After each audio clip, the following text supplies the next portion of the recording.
welcome back to Champion Competitor, and today I'll bringing you a new session. This session is basically useful for EU students, those who are preparing for UPSC examinations, and those who are preparing for those government examinations like SSC and all, in which modern Indian history is being asked. Okay, the code for this chapter is BPSC 212, and the name of this book is Government and Politics in India. So this is the book which we are dealing with. This program is for BA program. Okay, so this is basically for BA students, Bachelor of Arts students. So this is the blue book which we are dealing with. On the right hand side, on the corner, the code is given BPSC 212, and the name of book is written under it, that is Government and Politics in India. Okay, and this is part 1. So this is for semester 1, part 1 for IGNOU students, especially for IGNOU students. And this chapter is unit 2, and this is the first class for this book, and the name of the chapter is Response of Indian Society. Okay, so let's quickly start. What is response of Indian society? What is the meaning of response of Indian society? Response means whenever, अब आप खुद एक example सोचिए, अगर कोई doggy road से जा रहा है और आप उसको पत्थर मारते हैं या उसको पोक करते हैं, तो he will respond back. Okay, so similar response जो है यहाँ पे इंडियन सोसाइटी दिखाते हैं. जब ब्रिटिशर्स हमारे इकोनॉमी को, हमारे कल्चर को, हमारी सोसाइटी को फोर्सफुली पोक करते हैं, so there is a natural response. So we are going to study that response under this chapter. Okay, now the response is basically, now response क्यों आया? Response आया because of different reasons. There were different responses by different people, by different communities, and those responses were based on how they feel, how they perceive the British rule, whether they like it, whether they dislike it, whether they feel that lead to modernization of society, or that they think that British rule is impoverishing them. Okay, so the response is basically based on how they perceive the British society, British rule. Secondly, what is their future vision? How would they want to see their future? Therefore, they retaliated in that way. Okay, now the British rule, the colonialism, not only introduced a policy which has extracted the economic surplus from the Indian society. It has also introduced modern ideas of social reorganization into our society. Therefore, we call British government, the rule of British government, as the purveyor of the modern society, modern social reorganization ideas into the Indian society. Purveyor क्या होता है? Purveyor means it is the person who deal with some special type of business, some particular type of business. That person is called as purveyor. So here we use the word purveyor because they are the one who were the introducer, who were the ushers of these ideas. And what were those ideas? These ideas were freedom, equality, rationalism. These three ideas, they flowed from Britain into the Indian society only and only due to colonialism. So on one hand, colonialism impoverished India, but on the same side, it is the usherer and purveyor of these modern ideas. Okay, so every coin has two sides, a bad side and a good side. This is the good side, and impoverishment of Indian society is the worst thing. We can't call it bad, it is the worst thing. Okay. Now different organization, different community responded differently because they feel different, what do you say, they got different vibes from Britain. Differently they were affected by the British. Now in this class we will be only dealing with the peasantry response. In the next class we will be dealing with the tribal response. In the peasantry response also today, because we are short of time, we will be dealing only with the half peasantry response. So in the next class we will be dealing with the remaining portion of this and introduction of tribal response. And tribal response is very interesting because you were aware of what bad things British rule brought to peasantries and handicraftsmen, but you may not be aware of what is the impact on tribes by the British rule. The word tribe itself was introduced by the Europeans. There was no word in pre-colonial time as tribes. Okay, so tribes, the nomenclature and the definition itself was brought by the Europeans. Okay, let's start with the peasantry response. Peasantry was the worst affected. They were the one who paid all the things. They were the one who used to pay high revenue out of their small income. If they used to earn 1 rupee, only 1 rupee, they used to get 90 paisa as revenue, and they were left only with 10 paisa. Out of that, the money is extracted indirectly. So they were left only with 5 paisa. With 5 paisa, they have to run their daily subsistence, marriages of their daughter, education of their son, then preparing for next season. For sowing they require seeds and they require manure. Okay, so with that small money they have to do everything. Okay, now before, or let it rather call it pre-colonial time, the agriculture system of India is entirely different. In starting, when the Britishers, they came as merchant in India and they got Diwani right of Bengal, Odisha by defeating the Nawab of Bengal, Awadh, and the Mughal Emperor Shah Alam. So at that time they used to actually extract the money, or they used to get the revenue by the method which was adopted by Mughal, Todal Malwan. Okay, but after some time, when their greed become very unscrupulous, okay, unprincipled greed has emerged. They started unscrupulous मतलब अनप्रिंसिपल्ड, जिसका कोई moral नहीं है, किसी का कोई ethic नहीं है, ऐसी जो ग्रीड होती है, ठीक है, जो दूसरे सामने वाले का 1% भी बेनिफिट नहीं सोचता है, वो होता है आपका अनस्कल्परस grid.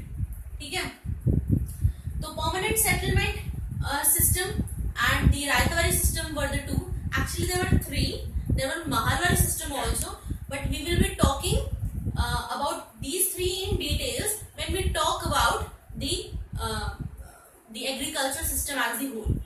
Okay, the permanent settlement is basically the one which is followed in Bengal, and in permanent settlement the intermediator was Zamindar used to collect the revenue for the British government, for the East India Company rather say, and get in between little amount as the salary for collecting the revenue.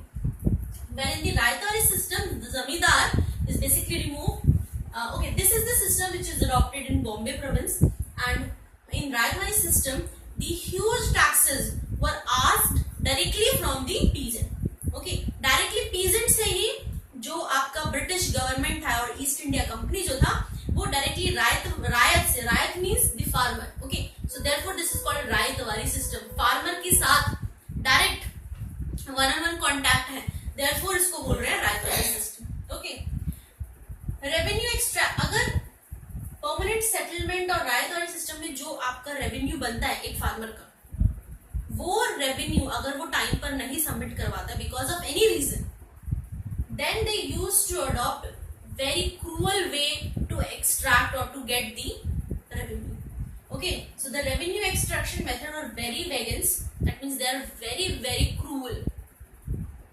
I think you all must be aware of the sunset law. In sunset, ये है vegans.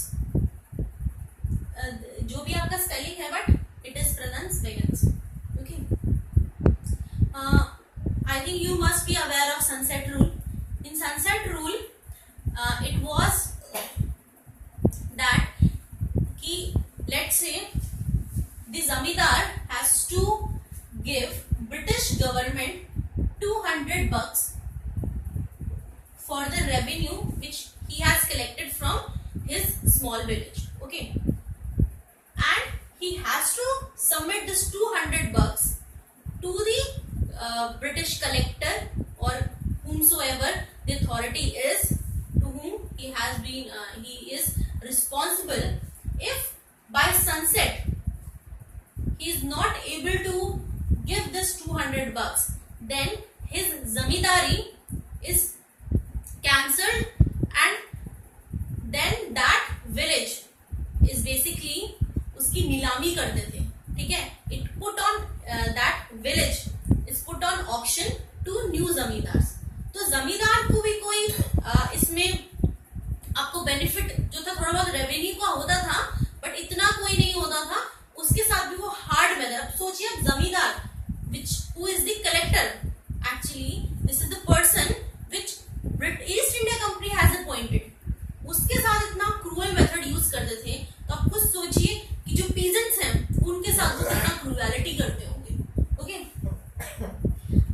okay, this point actually deals with some data which actually give you a view that कितना ज्यादा revenue high होता था. अगर आप देखेंगे, सिर्फ बंगाल की बात करते हैं, आपका 1762 से 63 में, यानी इस 1 ईयर में जो आपका रेवेन्यू कलेक्ट हुआ था बंगाल से, वो 63.4 लाख था.